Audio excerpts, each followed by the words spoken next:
পানি হুম বুঝছো হ্যাঁ ঠিক মতো না আসায় আমার সবাই বাম্পার ফলন হয় নাই এই কথাটা তুমি প্রচার করবে পানি এই দিক দিয়ে আসে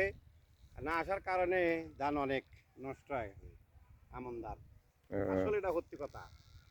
বুঝছো হুম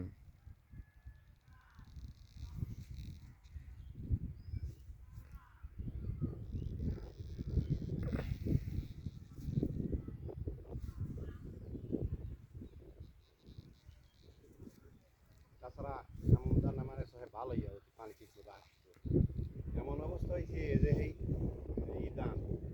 ওই ধান আই নিয়ে হুম ওই ওই ধান ভালো বয়া লইছে ওই সময় পানি নাই ওই যে খরা হইলে ওই সময় নষ্ট হয়ে গেছে মানে ধানের মাথা নষ্ট হয়ে হুম ধান নাই তাছাড়া এইসব বুঝ খুঁজা ধান হয় তোমার এই বুঝকে খুঁজা জোরের ধান এই ধান নষ্ট হয়ে গেল